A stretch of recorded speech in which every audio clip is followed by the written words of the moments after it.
बिस्मिल्लाहिर्रहमानिर्रहीम। अज़ीज़ तलबा व तालिबात, अस्सलाम वालेकुम। आज हम थ्योरी ऑफ ऑटोमेटा का दूसरा लेक्चर स्टार्ट करेंगे। इससे पेशतर कि हम दूसरा लेक्चर स्टार्ट करें, मैं गुज़श्ता लेक्चर में दिए गए टॉपिक्स पर कुछ बात करना चाहूँगा। उसमें सबसे ज़्यादा अहम टॉपिक ऑटोमेटन का था, इस पर ज़रा बात कर ली जाए।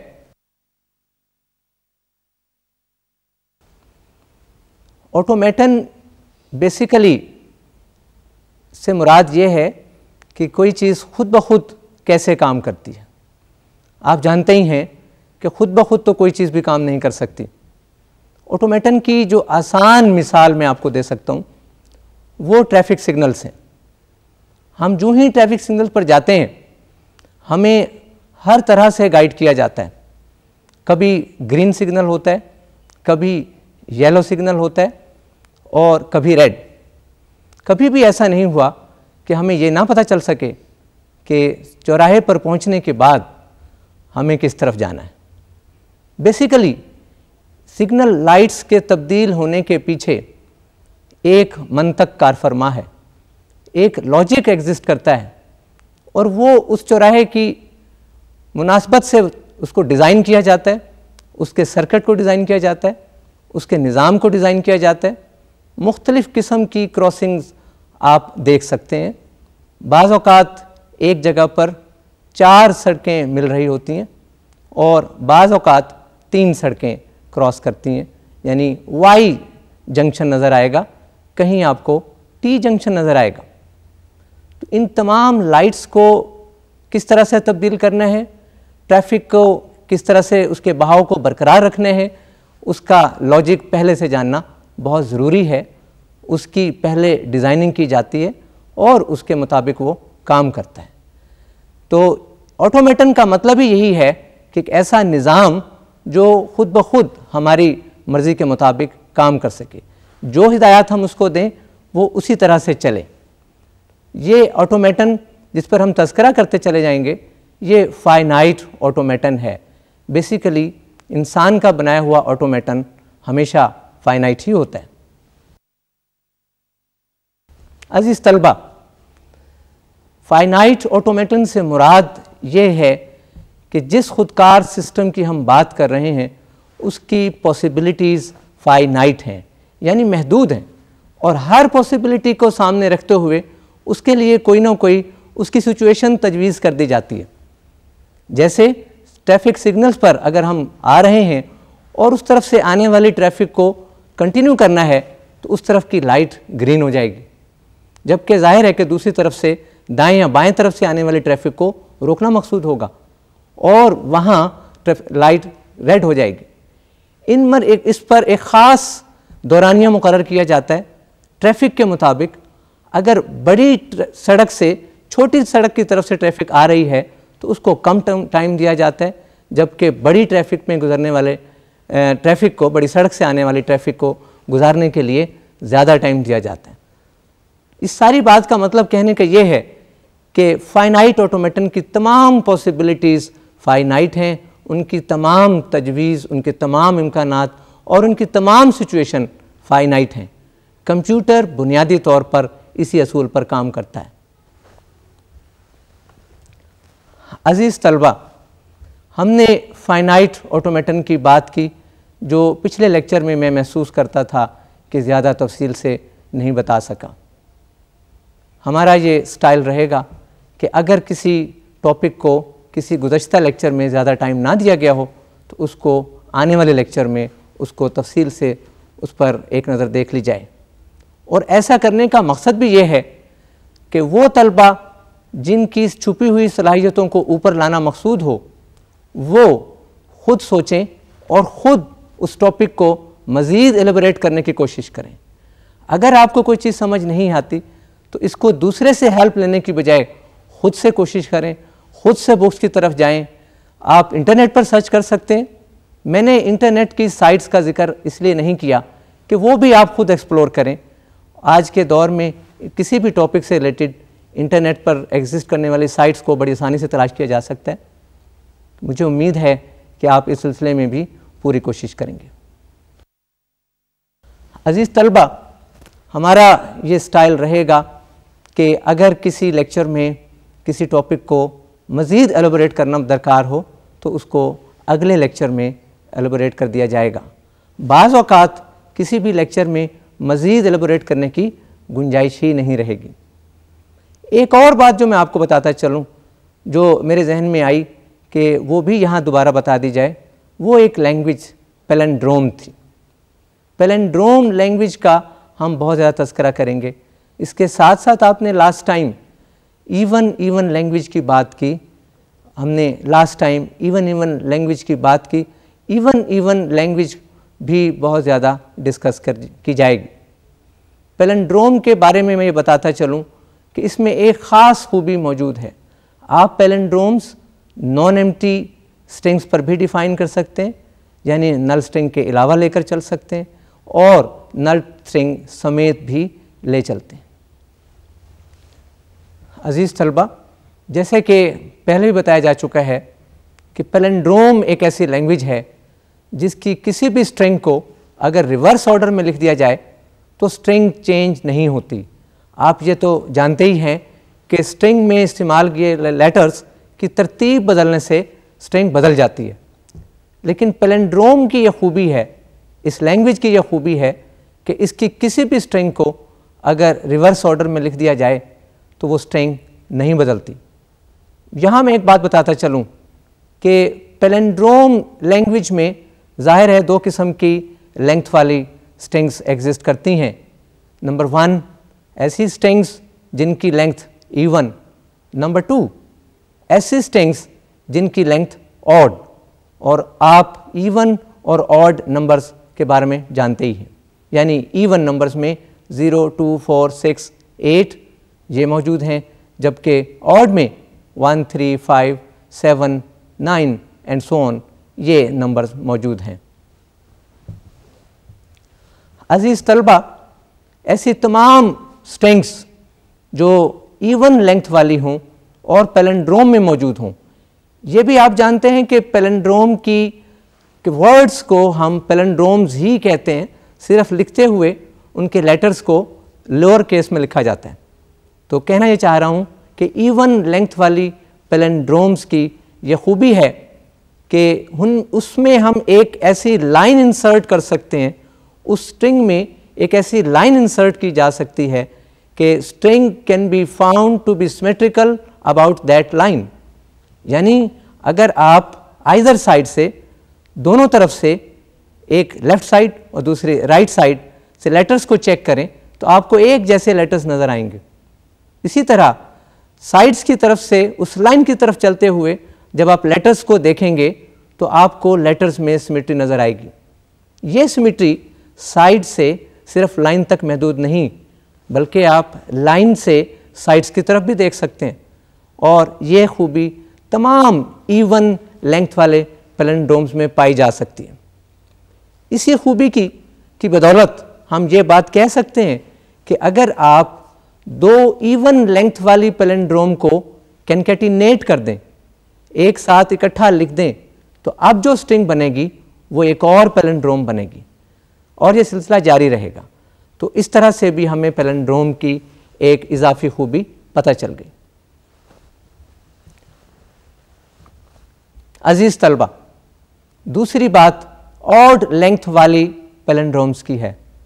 जाहिर है कि ऑड लेंथ का मतलब ये है कि स्ट्रिंग में एक मिडल लेटर ऐसा फाइंड किया जा सकता है जिसके दोनों तरफ लेटर्स की तादाद बराबर होगी। अब ये डिपेंड करता है कि आपने वो पैलिंड्रोम किस अल्फ़ाबेट पर डिफ़ाइन किया।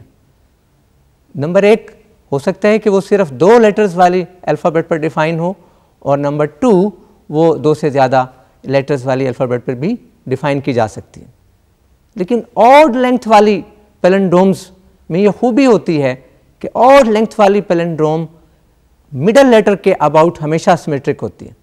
That is palindromes of odd length और always symmetric about middle letter, like the palindromes of even length were symmetric about the middle line. अब यही काम हम दूसरी तरफ देख सकते हैं। इससे एक बहुत बड़ा नतीजा हमें मिलता है कि अगर हमें कोई पैलिंड्रोम इवन लेंथ का लिखना हो तो डेफिनेटली इवन लेंथ का पैलिंड्रोम सिमेट्रिक होगा अबाउट मिडल लाइन। तो हम एक मिडल लाइन अपनी तरफ से ड्रॉ कर सकते हैं और उसके बाद अगर हमें वो पैलिंड्रोम 10 लेंथ का लिखना है, ऐसा पैलिंड्रोम जिसकी लेंथ 10 हो, तो डेफिनेटली 5 लेटर्स हमें उसकी राइट साइड पर लिखने होंगे और 5 लेटर्स हमें उसके लेफ्ट साइड पर लिखने होंगे। अब उन 5 लेटर्स को आप जिस तरह से चाहें अल्फ़ाबेट के किसी भी कॉम्बिनेशन से, अल्फ़ाबेट में से दिए गए लेटर्स की किसी भी कॉम्बिनेशन में से आप लिख सकते हैं। तो जब एक स्ट्रिंग उस मिडल लाइन के राइट साइड पर लिख दी जाएगी तो उसकी रिफ्लेक्शन या उसका रिवर्स आप लेफ्ट साइड पर लिखने से वो पैलिंड्रोम कंप्लीट कर लेंगे। तो ऑड लेटर्स, ऑड लेंथ वाली स्ट्रिंग्स के लिए मिडल लेटर को सामने रखना होगा और इवन लेंथ वाली पैलिंड्रोम्स बनाते हुए हमें मिडल लाइन का ख्याल रखना होगा। तो ये एक ख़ास चीज़ नज़र आई कि अगर इवन लेंथ वाली पैलिंड्रोम हम लिखना चाह रहे हैं तो that will symmetric about middle line, और उसके लिए उस मिडल लाइन के किसी एक तरफ आप कोई स्ट्रिंग लिखें और उसका रिवर्स दूसरी तरफ लिख दें तो एक पैलिंड्रोम कंप्लीट हो जाएगा। और इसी तरह अगर ऑड लेंथ वाली पैलिंड्रोम लिखना चाह रहे हैं तो उसमें डेफिनेटली मिडल में कोई ना कोई लेटर आपको इंसर्ट करना पड़ेगा और उस मिडल लेटर के दाईं जानिब और बाईं जानिब आपको एक ही लेंथ की 2 स्ट्रिंग लिखना होंगी। तो बजाय इसके कि हम उन लिंक की तादाद ढूंढना शुरू कर दें, हम कोई भी स्ट्रिंग उस मिडल लेटर के राइट साइड पर अगर लिख देते हैं तो उसका रिवर्स लेफ्ट साइड पर लिखने से ऑड लेंथ वाली पैलिंड्रोम कंप्लीट हो जाएगी। इस चीज़ को सामने रखते हुए मैंने गुज़श्ता लेक्चर में एक टास्क आपको दिया था। अजीज़ तलबा, इस टास्क का देने का मकसद भी यही था कि आप में छुपी हुई सलाहियतों को उजागर किया जाए। उसमें मैंने थोड़ा सा हिंट भी आपके लिए दिया था और वो टास्क था prove that there are as many palindromes of length 2n as there are of length 2n-1 defined over an alphabet sigma consisting of A, B, C। इसमें आपने वही तरीका इख्तियार करना था जो कि मैं एग्जाम्पल में बता चुका था। अब सिर्फ फर्क इतना था कि अल्फ़ाबेट में लेटर्स की तादाद बजाय 2 होने के 3 हो चुकी थी। वहाँ हमने अल्फ़ाबेट में A और B को इस्तेमाल किया था, यहाँ अल्फ़ाबेट में A, B, C ये लेटर्स के तौर पर इस्तेमाल हो रहे हैं। बड़ा आसान तरीका है, हम देख सकते हैं। आइए स्लाइड पर देखें। To calculate the number of palindromes of length 2n, तो हम देख सकते हैं कि 2n की लेंथ वाले पैलिंड्रोम कैलकुलेट करने के लिए ये palindrome, this palindrome will be symmetric about middle line, और उस एतबार से आप देख रहे हैं कि n लेटर्स राइट साइड पर आएंगे और n लेटर्स लेफ्ट साइड पर आएंगे। और बहुत आसान है, चूंकि अल्फ़ाबेट में 3 लेटर्स हैं, अगर हम वो तमाम स्ट्रिंग्स जो राइट साइड पर लिखी जा सकती हैं उनकी तादाद कैलकुलेट कर लें defined over sigma containing A B C, तो हर स्ट्रिंग का रिवर्स दूसरी साइड पर लिखने से वो पैलिंड्रोम कंप्लीट हो जाएगा। अजीज़ तलबा, जैसा कि हम देख चुके कि ऐसे पैलिंड्रोम जिनकी लेंथ इवन हो वो हमेशा मिडल लाइन के अबाउट सिमेट्रिक होता है। n number of letters right side पर लिखते हुए उसका रिवर्स लेफ्ट साइड पर लिखने से पैलिंड्रोम कंप्लीट हो जाएगा। अब चूंकि अल्फ़ाबेट में लेटर्स की तादाद 3 है, इसलिए लेंथ n वाली स्ट्रिंग्स की तादाद 3n होगी, जैसा कि आपको फार्मूला में बताया जा चुका था। तो यहाँ से पता चला कि अगर इस पैलिंड्रोम में राइट साइड पर n लेटर्स वाली स्ट्रिंग लिखने के बाद उनका रिवर्स लेफ्ट साइड पर लिख दिया जाए तो पैलिंड्रोम कंप्लीट हो जाता है, जबकि n लेंथ वाली स्ट्रिंग की तादाद 3n होगी। तो पता ये चला कि 2n लेंथ वाले पैलिंड्रोम्स की तादाद 3n होगी। अजीज़ तलबा, अब हमें ऑड नंबर यानी इसी 2n के हवाले से 2n-1 एक कम ऑड नंबर वाली लेंथ वाले पैलिंड्रोम्स की तादाद कैलकुलेट करनी है। आइए स्लाइड पर देखते हैं।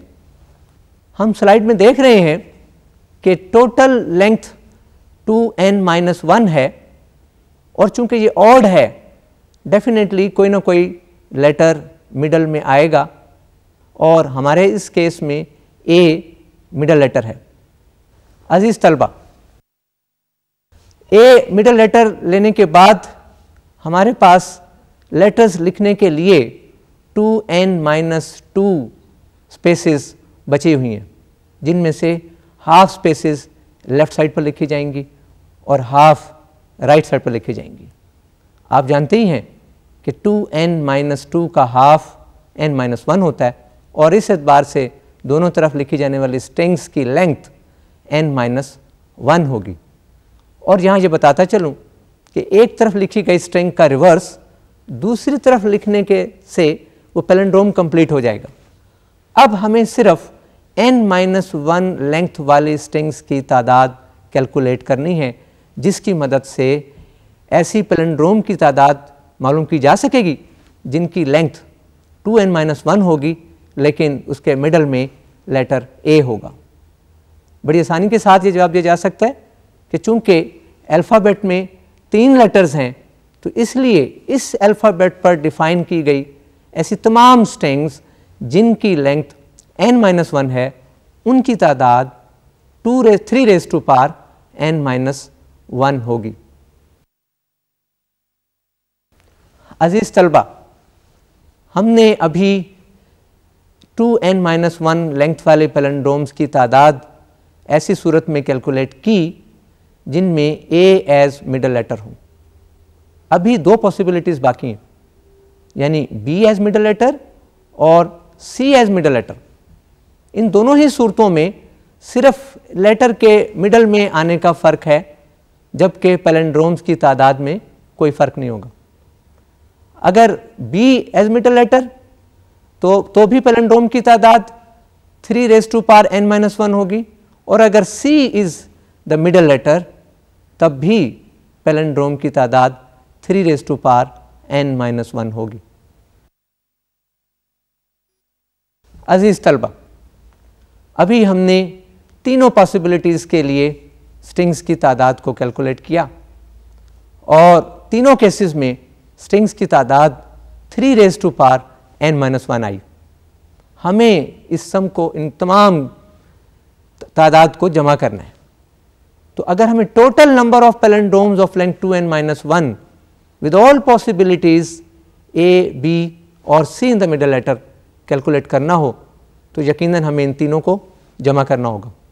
जैसा कि स्लाइड में आप देख रहे हैं, total number of palindromes of length 2n-1 now will become 3n-1 plus 3n-1 plus 3n-1 which can further be written as 3 times 3n-1। यहाँ मैं आपको बताता चलूँ कि जब भी किसी क्वांटिटी को 3 दफ़ा आपस में जमा कर लिया जाए तो वो 3 टाइम्स बन जाती है, इसलिए हमने 3 टाइम्स 3n-1 रखा है और उसके बाद चूंकि बेस सेम है इसलिए पावर्स इकट्ठी हो जाएंगी और टोटल आंसर 3n-1 प्लस 1 यानी 3n होगा। और ये तादाद वही है जो हमने ऐसे तमाम पैलिंड्रोम्स के लिए कैलकुलेट की जिनकी लेंथ 2n थी।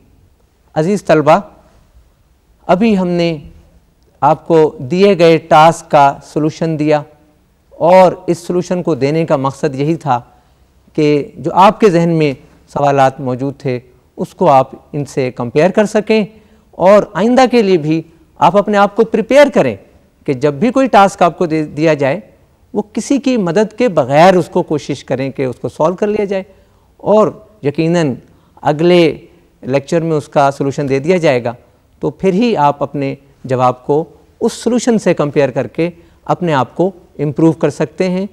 यही एक अच्छे स्टूडेंट के पढ़ने का तरीका है। अजीज़ तलबा, आइए आज हम अपना नेक्स्ट टॉपिक स्टार्ट करते हैं। नेक्स्ट टॉपिक क्लीन स्टार है।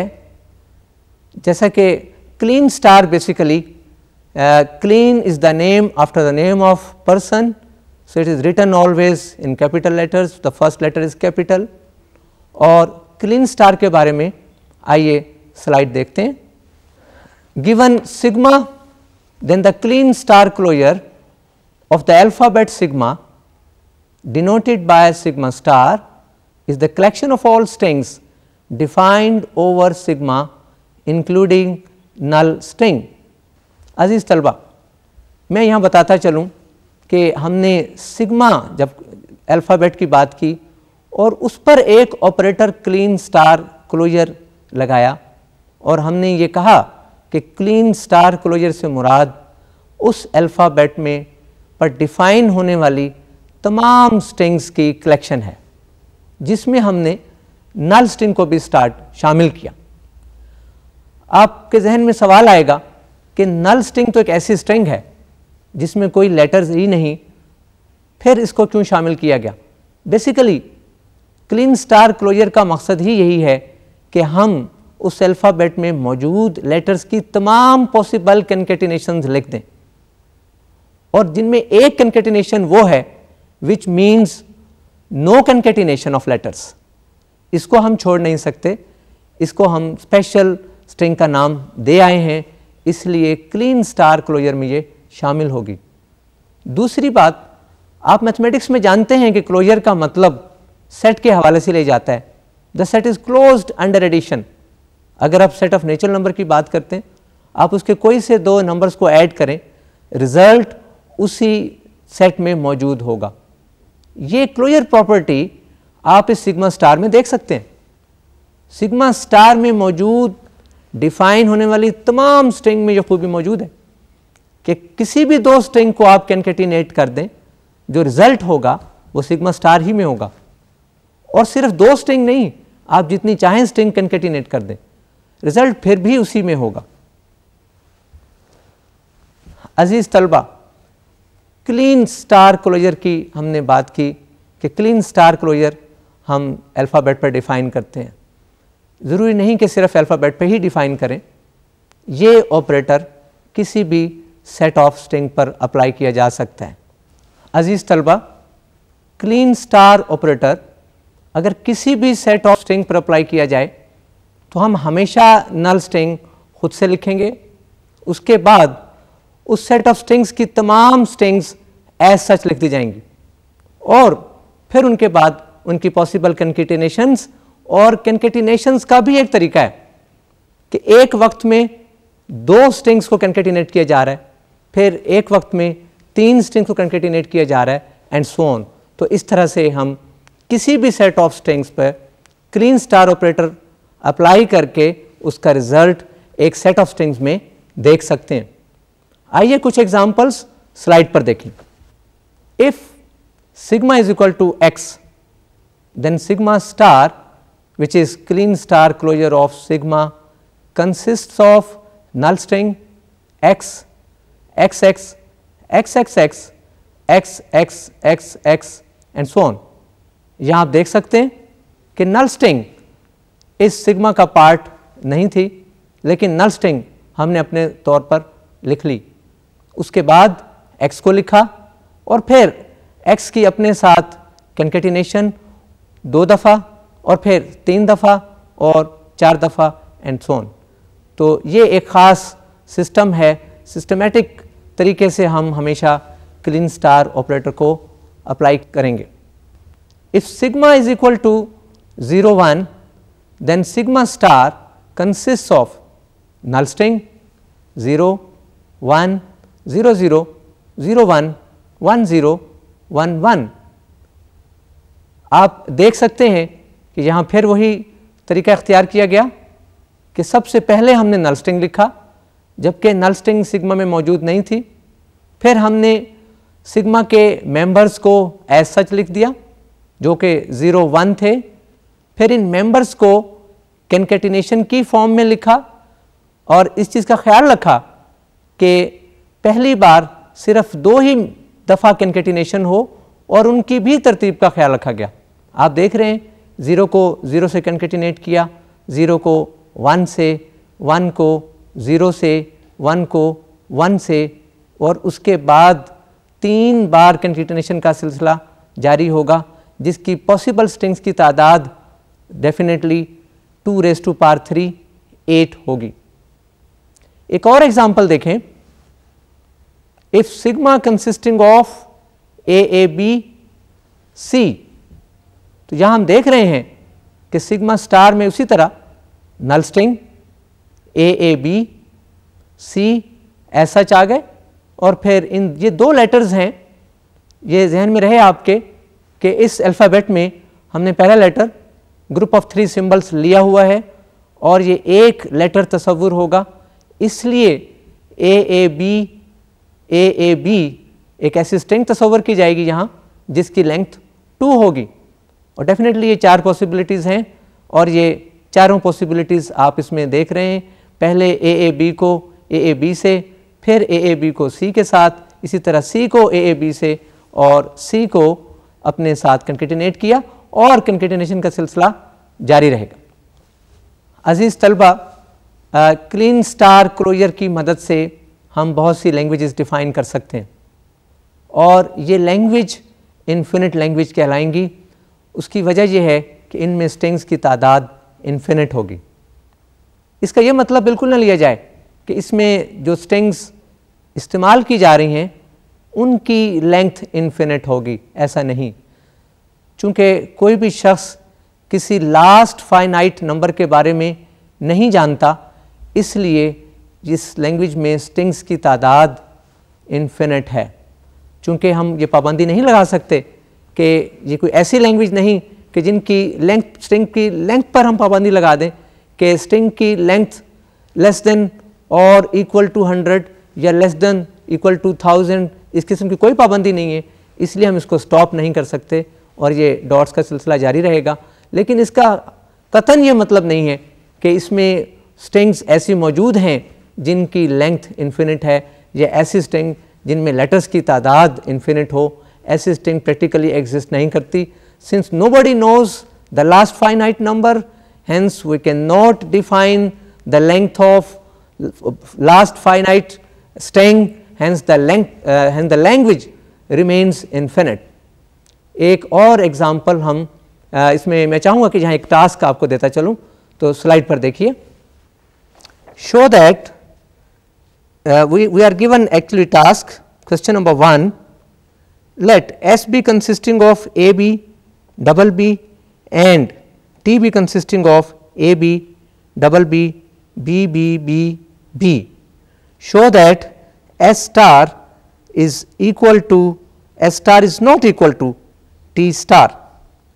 Number 2, let S be consisting of AB, double B and T be consisting of AB, double B, B, B, B, then show that S star is not equal to T star, but S star is subset of T star. Number 3, let S be consisting of A, double B, BAB, AB, double AB be a set of strings R, ABB, AB, double AB, AB and B double A, triple B, A double B, double A, double B in S star. Also, does any word in S star have odd number of B's? अजीज़ तलबा, अब हम plus operation के बारे में कुछ तज़किरा करते हैं। इससे पहले हम क्लीन स्टार ऑपरेटर की बात कर चुके हैं। प्लस ऑपरेशन भी क्लीन स्टार ही की तरह है, लेकिन प्लस ऑपरेशन में खुद से हम नल स्ट्रिंग का इजाफा नहीं करते। If sigma consisting of 0 1, then sigma plus will be consisting of 0 1 0 0 0 1 1 0 1 1। यहाँ आप देख रहे हैं कि हमने नल स्ट्रिंग खुद से नहीं लिखी और उसके बाद सिग्मा में मौजूद तमाम स्ट्रिंग्स को एज सच लिख दिया, और फिर इनकी कंकेटिनेशन का सिलसिला जारी रहा उसी तरह जैसे सिग्मा स्टार में था। एक वक्त में 2 कंकेटिनेशन और उसके बाद एक वक्त में 3 कंकेटिनेशन एंड सो ऑन। हमने सिर्फ 2 कंकेटिनेशंस तक का सिलसिला इसमें दिखाया। इसी तरह दूसरी एग्जांपल भी आपके सामने है। If sigma consisting of AABC, then sigma plus will be consisting of AABC, AAB, AAB, AABC, C, AABC, C। यहाँ भी आप देख सकते हैं कि हमने सबसे पहले उन स्ट्रिंग्स को ऐसा लिख दिया और उसके बाद उनकी तमाम पॉसिबल कंकेटिनेशन जो एक वक्त में 2 बार लिखी जा सकती थी वो लिखी। अजीज़ तलबा, मैं यहाँ एक टास्क का जिक्र करना चाहूँगा। हम अपने लेक्चर में साथ साथ छोटी छोटी एक्सरसाइजेस का जिक्र करते रहेंगे। ये एक्सरसाइजेस मेरी आपसे रिक्वेस्ट है कि ये ख़ुद ही आप कोशिश करें ताकि आप अपनी जहनी सलाहियतों को ऊपर ला सकें और अगले लेक्चर तक अपने जवाब को उससे मिला सकें। आइए ये टास्क स्लाइड पर देखते हैं। Question number 1, is there any case when S plus contains null string? If yes, then justify your answer. Justify का मतलब ये है कि आप एक ऐसी मिसाल भी देंगे जिससे आप अपने आंसर को जस्टिफाई कर सकें। Question number 2 in this task, prove that for any set of strings S plus then star is the same as star S plus. Number 2, S plus plus is the same as S plus. Number 3 is S star then plus is the same as S plus S star. Note down remark. It is to be noted that clean star can also be operated on any string. That is, A star can be considered to be all possible string defined over set consisting of A, which shows that A star generates null string A, AA, AAA and so on. अजीज़ तलबा, अभी इस slide में हमने star को एक string पर operate होते देखा। इससे पहले क्लीन स्टार को हमने सेट पर अप्लाई किया, उसकी एग्जांपल देखी। लेकिन मैं इस एग्जांपल से आपको ये बताना चाहूँगा कि क्लीन स्टार किसी भी स्ट्रिंग पर ऑपरेट किया जा सकता है और इसका मतलब यही होगा जैसे उस स्ट्रिंग वाले सेट पर क्लीन स्टार ऑपरेट कर दिया। जैसे कि हमने अभी इस एग्जांपल में देखा था कि ए स्टार की जो पॉसिबल स्ट्रिंग्स जनरेट हो सकती हैं वो null string A, AA, AAA and so on, और ये वही स्ट्रिंग्स हैं जो सेट जिसमें सिर्फ लेटर ए हो उस पर क्लीन स्टार ऑपरेट करने से हासिल हो सकता है। अजीज तलबा, जिस तरह क्लीन स्टार किसी स्ट्रिंग पर ऑपरेट हो सकता है, इसी तरह से प्लस ऑपरेशन भी किसी स्ट्रिंग पर ऑपरेट हो सकती है। उसी फ़र्क के साथ जो फ़र्क आपने क्लीन स्टार को सिग्मा और प्लस को सिग्मा पर ऑपरेट करते हुए देखा, यानी सिग्मा स्टार में नल स्ट्रिंग शामिल थी जबकि सिग्मा प्लस में नल स्ट्रिंग शामिल नहीं थी। इसी तरह से अगर हम प्लस ऑपरेटर किसी स्ट्रिंग पर ऑपरेट करते हैं तो इसमें ऑटोमेटिकली नल स्ट्रिंग जनरेट नहीं होगी, जबकि सिर्फ हम उस स्ट्रिंग से ही स्टार्ट करेंगे और उस स्ट्रिंग की तमाम पॉसिबल कंकेटिनेशंस और कंकेटिनेशन के दौरान इस तरतीब का ख्याल रखना मैं मुनासिब समझूंगा कि पहली बार concatenation of 2 letters, then 3 letters, then 4 and so on. तो पॉसिबल कंकेटिनेशन का हमेशा यही तरीका रहेगा। अजीज़ तलबा, हमने लैंग्वेज को डिफ़ाइन करने का एक तरीका डिस्कस किया था जो डिस्क्रिप्टिव डेफिनेशन थी, यानी लैंग्वेज को उसकी स्ट्रिंग्स की खूबियों से डिफ़ाइन कर रहे थे।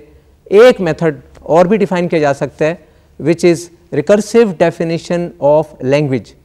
आइए इसकी प्रॉपर डेफिनेशन स्लाइड पर देखते हैं। Recursive definition of language is The following three steps are used in recursive definition. Some basic words are specified in the language. यानी सबसे पहले हम बुनियादी तौर पर ऐसे वर्ड्स को डिफाइन कर दें कि ये वर्ड्स ज़रूर होंगे, और फिर उनकी मदद से हम नेक्स्ट रूल डिफाइन कर रहे हैं जो आप स्लाइड पर देख रहे हैं. Rules for constructing more words are defined in the language. No strings except those constructed in above are allowed to be in the language. अजीज़ तलबा, आप जानते हैं कि जब हम स्ट्रिंग्स को डिफ़ाइन करने की बात कर रहे हैं किसी भी लैंग्वेज के लिए, तो ये एक रिकर्सिव डेफिनेशन, और रिकर्सिव से मुराद ये है कि एक डेफिनेशन से दूसरी डेफिनेशन को डिफ़ाइन किया जाए. यानी आपने पहले बुनियादी स्ट्रिंग्स उस लैंग्वेज में डाल दी, और उन स्ट्रिंग्स की मदद से जो स्ट्रिंग्स उसमें आ सकती हैं उसका तज़किरा भी उसमें कर दिया. हमारे पास कुछ एग्जांपल्स स्लाइड पर मौजूद हैं, आप देख सकते हैं. Defining language of integer. Step 1 is in integer.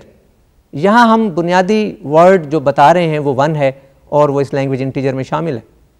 Step 2, if x is in integer then x plus 1 and x minus 1 are also in integer.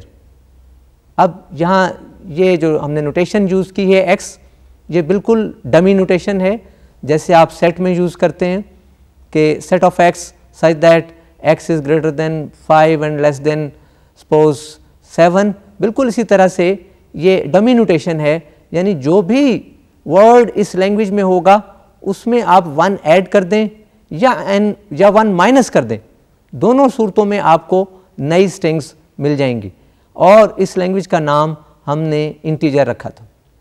अजीज़ तलबा, एक और एग्ज़ाम्पल जो मैं देना चाहूँगा रिकर्सिव डेफिनेशन के हवाले से, वो लैंग्वेज इवन है. यानी ऐसी लैंग्वेज जो इवन इंटीजर रखती है. इवन इंटीजर्स को हम रिकर्सिवली डिफ़ाइन करना चाह रहे हैं इस लैंग्वेज को. आइए इसको स्लाइड पर देखें. Defining language of even.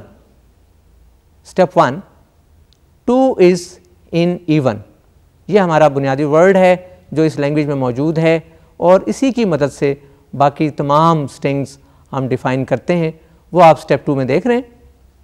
If x is an even, x is in even, then x plus 2 and x minus 2 are also in even. Step 3, no strings except those constructed in above are allowed to be in even. आप इस example से अच्छी तरह से ये देख सकते हैं कि अगर हम 2 से स्टार्ट करें इस लैंग्वेज के किसी स्ट्रिंग को, तो 2 plus 2 4 और 2 minus 2 0 ऑटोमेटिकली इसमें आ जाएंगे. इसी तरह अगर 4 में 2 प्लस कर दें तो 6 मिल जाएगा, और 0 से -2 कर दें तो -2 मिल जाएगा. तो पता ये चला कि ये लैंग्वेज इवन, जिसको हम पिछले लेक्चर में डिफ़ाइन कर चुके थे, जिसमें तमाम इवन इंटीजर्स मौजूद थे, इस लैंग्वेज को हम रिकर्सिव डेफिनेशन से भी एक्सप्रेस कर सकते हैं. और हमने इसको 2 से स्टार्ट किया, हमने इसके बुनियादी वर्ड में 2 इस्तेमाल किया. हम इसकी जगह 0 भी यूज़ कर सकते थे, हम इसकी जगह 4 भी यूज़ कर सकते थे.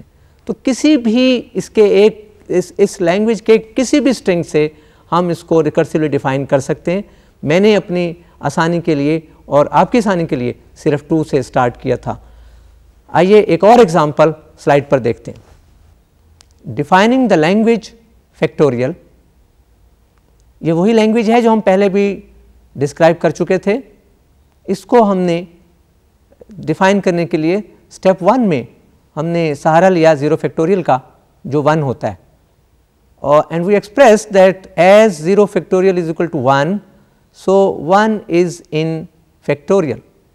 Step 2, n factorial which can be expressed as n times n minus 1 is in factorial. इसका मतलब ये है कि नेक्स्ट एलिमेंट लेने के लिए चूंकि हमारे पास एक इंटीजर आ चुका है 0 का फैक्टोरियल, हम उससे नेक्स्ट नंबर को मल्टीप्लाई करके 1 का फैक्टोरियल ले सकेंगे. और ये सिलसिला जारी रहेगा। एक फैक्टोरियल आने के बाद हम उससे अगला फैक्टोरियल उससे नेक्स्ट नंबर से मल्टीप्लाई करके ले सकेंगे। यहाँ एक चीज़ का ख्याल रखना ज़रूरी है कि 0 फैक्टोरियल भी 1 है और 1 फैक्टोरियल भी जो इस स्टेप 2 से हमें मिल रहा है वो भी 1 है। लैंग्वेज में कोई भी स्ट्रिंग 2 बार नहीं आ सकती, इसलिए हमें एक 1 को ड्रॉप करना होगा। तो हमने इसमें बुनियादी तौर पर जो वर्ड इस्तेमाल किया वो 1 था और 1 की मदद से तमाम स्ट्रिंग्स जनरेट करने शुरू कर दी। और ये वही लैंग्वेज फैक्टोरियल है जिसमें बारी बारी 1 factorial, 2 factorial, 3 factorial, 4 factorial and so on, यानी तमाम पॉजिटिव इंटीजर्स के फैक्टोरियल इस लैंग्वेज में आ सकेंगे। अजीज़ तलबा, जैसा कि मैं बता चुका हूँ कि पैलिंड्रोम बड़ी अहम लैंग्वेज, पैलिंड्रोम को हमने डिस्क्राइब किया था, the language of strings S such that the reverse of string is the string itself. देखना यह है कि क्या इस लैंग्वेज को भी हम रिकर्सिव डेफिनेशन में लिख सकते हैं, तो इसका जवाब हाँ में है। आइए इसको स्लाइड में देखते हैं। Defining the language palindrome defined over alphabet A B. Step 1, A and B are in palindrome, यानी जो मिनिमम वर्ड्स हम डिफाइन करना ज़रूरी हैं इस लैंग्वेज की रिकर्सिव डेफिनेशन के लिए कि जिनकी मदद से हम आगे इस लैंग्वेज को चला सकेंगे, वो A और B हैं। स्टेप 2 में देखिए, if X is palindrome then S X reverse of S and XS will also be palindrome where S belongs to sigma star। यहाँ मुझे आपको एक चीज़ बतानी पड़ेगी कि X से फिर वही मुराद A या B हो सकते हैं बुनियादी तौर पर, और बाद में X की जगह कोई भी पैलिंड्रोम आ सकेगा, यानी एक पैलिंड्रोम से मज़ीद पैलिंड्रोम बनाए जा सकते हैं। और उसका तरीका बड़ा आसान है कि उस दिए हुए पैलिंड्रोम को दरमियान में रखें, किसी एक स्ट्रिंग को उससे पहले लिख दिया जाए और फिर उस स्ट्रिंग के रिवर्स को दूसरी साइड पर लिखने से ऑटोमेटिकली आपको एक और पैलिंड्रोम मिल जाएगा। तो यहाँ ये पता चला कि अगर किसी पैलिंड्रोम को दरमियान में लिखें और एक स्ट्रिंग उसके दूसरी तरफ और उसी स्ट्रिंग का रिवर्स उसके दूसरी तरफ लिख दिया जाए तो हमें एक नया पैलिंड्रोम मिल जाता है। जबकि x से मुराद ये है कि 2 पैलिंड्रोम्स को इकट्ठा लिखने से हमें एक नया पैलिंड्रोम मिल सकता है। इसकी एक्सरसाइज आप खुद कीजिएगा, 2 पैलिंड्रोम अपने तौर पर लिख के लिखिएगा कि जब भी हम 2 पैलिंड्रोम को कैनकेटिनेट करेंगे हमें एक नया पैलिंड्रोम मिल जाएगा। अजीज़ तलबा, हम रिकर्सिव डेफिनेशन की बात कर रहे थे और मुख्तलिफ एग्ज़ाम्पल्स हमने डिस्कस की। हमें यकीनन मज़ीद एग्ज़ाम्पल्स को अपने लेक्चर में शामिल करना है, बल्कि मैं चाहूँगा कि वो तमाम लैंग्वेजेस जिनको हम पहले डिस्क्राइब करते चले आए हैं, क्या उनमें से तमाम लैंग्वेजेस की रिकर्सिव डेफिनेशन बनाई जा सकती है। तो उस सिलसिले में हम मोस्टली उन्हीं लैंग्वेजेस को दोबारा से डिस्कस कर रहे हैं जिनको हम पहले डिस्कस कराए थे। उनमें से एक बड़ी अहम लैंग्वेज ANBN है। आइए स्लाइड में देखिए, क्या हम इस लैंग्वेज को रिकर्सिवली डिफाइन कर सकते हैं। Defining the language ANBN where n is equal to 1, 2, 3 and so on of strings defined over sigma AB। मैं यहाँ बताता चलूँ, जैसे कि पहले ही बता चुका था कि n को हमने 1 से स्टार्ट किया है, इसलिए इसकी पहली स्ट्रिंग AB होगी, नल स्ट्रिंग इसमें नहीं आ सकेगा। अगर n को 0 से स्टार्ट करते तो फिर नल स्ट्रिंग इसमें शामिल होता। देखिए कि स्टेप 1 में हम किस तरह से स्ट्रिंग्स शामिल करते हैं। Step 1, AB is in ANBN, यानी ये वो बुनियादी वर्ड है जिससे इस लैंग्वेज की बाकी तमाम स्ट्रिंग्स रिकर्सिवली डिफाइन की जा सकती हैं। स्टेप 2 में देखिए, if X is in ANBN then AXB is also in ANBN। यहाँ मैं बताता चलूँ कि X वही डमी लेटर है जो रिकर्सिव डेफिनेशन में हम अपनी आसानी के लिए इस्तेमाल करते हैं। X से मुराद लेटर X नहीं है, बल्कि वो तमाम वर्ड्स जो हम स्टेप 1 में दे चुके हैं, हमारे इस केस में सिर्फ एक ही वर्ड था ए बी, और इसके बाद x को वो तमाम वर्ड्स रिप्लेस कर सकेंगे जो रिकर्सिव डेफिनेशन से हासिल हो चुके होंगे।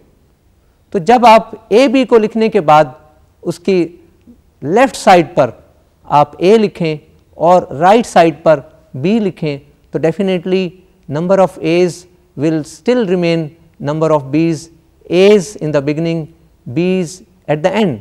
तो ना तो हम नंबर ऑफ एज में कोई इजाफा कर रहे हैं बी के एतबार से, ना ही हम इनकी तरतीब को बदल रहे हैं। तो इस तरह से एक्स में वो तमाम स्ट्रिंग्स रिप्लेस होती चली जाएंगी जो ए एन बी एन में जनरेट हो रही होंगी।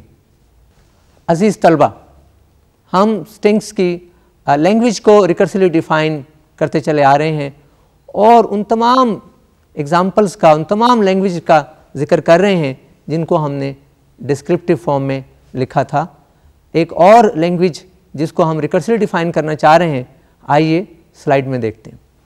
Defining the language L of strings ending in A defined over sigma A B. Step 1, A is in L. अब हम ये देखना ये चाह रहे थे कि मिनिमम स्ट्रिंग्स कम से कम वो कौन सी स्ट्रिंग हैं जिनसे हमें स्टार्ट करना ज़रूरी है। चूँकि एंडिंग की बात आई और एंडिंग लेटर हमेशा हम राइट से चेक करते हैं, rightmost part is the ending letter. तो यहाँ ए हम ऐसा लेटर है जिसको अगर राइट साइड से चेक करें तो ये ए ही मिलता है। तो मिनिमम जो शॉर्टेस्ट लेंथ की स्ट्रिंग हम ले सकते हैं वो सिर्फ ए है, बी नहीं हो सकती। नल स्ट्रिंग भी इसको सेटिस्फाई नहीं करता। तो इसलिए इस लैंग्वेज के लिए को रिकर्सिवली डिफ़ाइन करने के लिए हमें जो मिनिमम नंबर ऑफ स्ट्रिंग्स चाहिए वो सिर्फ एक ही और वो ए है। स्टेप 2 में देखिए, if x is in L then Sx is also in L where S belongs to sigma star. मुझे यह दोबारा बताने की ज़रूरत पेश नहीं आ रही कि S belongs to sigma star. आप पहले ही जानते हैं कि सिग्मा स्टार से मुराद वो तमाम स्ट्रिंग्स हैं जो सिग्मा पर डिफ़ाइन हो सकती हैं, और x से मुराद वो स्ट्रिंग जो हम ऊपर दे आए हैं, हमारे इस केस में वो सिर्फ a है। तो x की जगह अगर हम वो तमाम स्ट्रिंग वो a लिख दें और s की जगह वो तमाम स्ट्रिंग्स जो डिफ़ाइन हो सकती हैं उनको लिख दें, तो डेफिनेटली इस तरह से हासिल होने वाली तमाम स्ट्रिंग्स में हम ये देख सकेंगे कि आखिर में a आएगा, क्योंकि a हम रिप्लेस करते चले जा रहे हैं। शुरू में सिंगल a एंड पर आएगा, बाद में वो जो भी स्ट्रिंग उससे पहले लिखी जा चुकी होगी उसके एंड पर डेफिनेटली a आएगा। तो शुरू में यानी लेफ्ट साइड पर कोई भी स्ट्रिंग लिखने से एंडिंग लेटर के स्टेटस पर फ़र्क नहीं पड़ेगा।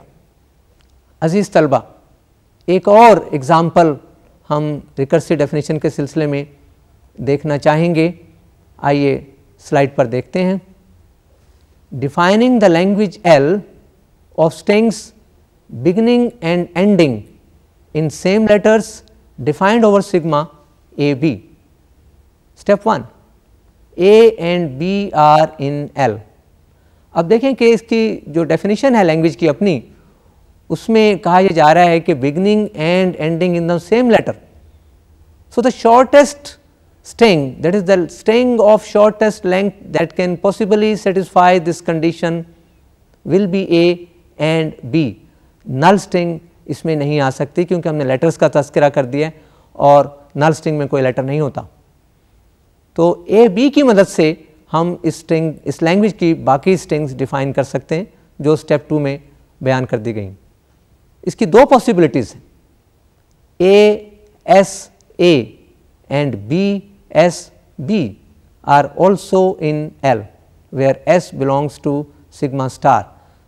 तो यहाँ S belong to sigma star से मुराद सिग्मा पर डिफाइन कोई भी स्ट्रिंग। इसका मतलब ये हुआ कि अगर हम ए को साइडों पर रखें और एस को दरमियान में रखें तो डेफिनेटली कुछ भी दरमियान में लिख दें उसके स्टार्टिंग और एंडिंग पर ए ही होगा, और दूसरे केस में स्टार्टिंग और एंडिंग में बी आ रहा होगा। तो इस कंडीशन को हम आगे चला सकते हैं और ये लैंग्वेज पूरी कंप्लीट हो सकेगी। अजीज़ तलबा, हम रिकर्सिव डेफिनेशन की बात कर रहे हैं और मुख्तलिफ एग्ज़ाम्पल्स देख रहे हैं। ये वही लैंग्वेजेस इस्तेमाल की जा रही हैं जो हम पिछले लेक्चर में जिनको डिस्क्राइब कर चुके थे। आपकी प्रैक्टिस और आपके कंसेप्ट को सामने रखते हुए मैं ये चाहूँगा कि इस एग्ज़ाम्पल को भी देख लिया जाए। आइए स्लाइड पर देखते हैं। Defining the language L of strings containing double A or double B defined over sigma AB। ये मैं बताता चलूँ कि containing और consisting of में बहुत फ़र्क होता है। अगर ये कह दिया जाए कि the language consisting of double A और double B, तो इसमें सिर्फ दो ही स्ट्रिंग आएंगी, डबल ए डबल बी। और अगर containing की बात कर दी जाए तो इसका मतलब है तमाम स्ट्रिंग्स जिनमें डबल ए या डबल बी या दोनों ही आ सकते हैं। तो इस एतबार से ये इन्फिनिट लैंग्वेज बन जाएगी। और बाज़ औक़ात हम एटलीस्ट की बात करते हैं, एटलीस्ट और कंटेनिंग का मतलब एक ही है। आइए इसकी रिकर्सिव डेफिनेशन को स्टेप 1 में देखते हैं। Double A and double B are in L, ये वो कम अज़ कम स्ट्रिंग्स हैं जिनके बगैर हम आगे नहीं चल सकते। नल स्ट्रिंग ए या बी इसमें नहीं आ सकता। Step 2, S double A S and S double B S are also in L where S belongs to sigma. आप देख रहे हैं कि एस से मुराद सिग्मा पर डिफाइन होने वाली कोई भी स्ट्रिंग है। तो इसका मतलब ये है कि डबल ए की साइड्स पर कोई भी स्ट्रिंग लिख दी जाए, डेफिनेटली डबल ए ज़रूर होगा। और इसी तरह से डबल बी की दोनों साइड्स पर कोई भी स्ट्रिंग लिख दी जाए तो उसमें डबल बी ज़रूर होगा। तो इस तरह से ये तमाम स्ट्रिंग्स जो इस लैंग्वेज में आ सकती हैं वो कंप्लीट हो जाएंगी। अज़ीज़ तलबा, हम रिकर्सिव डेफिनेशन की बात कर रहे हैं। मैं ये चाहूँगा आपकी दिलचस्पी के लिए कि एक एग्ज़ाम्पल और स्लाइड पर देख लें। Defining the language L of string containing exactly double A defined over sigma A B. ये एग्जैक्टली डबल ए की बात हो रही है, इसका मतलब है neither less nor more. Step 1, double A in is L. Step 2, S double A S is also in L where S belongs to B star. B star से मुराद ये है, हमने यहाँ सिग्मा स्टार यूज़ नहीं किया क्योंकि सिग्मा स्टार नंबर ऑफ बीज को डिस्टर्ब कर सकता है और हमें सिर्फ और सिर्फ साइड्स पर बीज चाहिए, ए की तादाद वही और तरतीब भी वही रखनी है, इसलिए हम एस को बी स्टार से ही लेंगे। आप यहाँ देख रहे हैं कि दोनों तरफ बी स्टार लिखने से 3 पॉसिबिलिटीज़ आ रही हैं।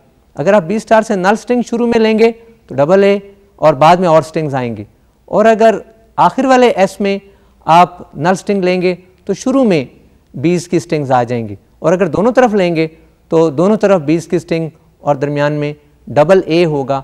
डबल ए डिस्टर्ब नहीं होगा, ना ही इनकी तादाद ना ही इनकी तरतीब। अज़ीज़ तलबा, आज ये लेक्चर यहीं इख्तिताम पजीर होता है। आइंदा लेक्चर तक के लिए इजाज़त चाहते हैं। खुदा हाफिज़।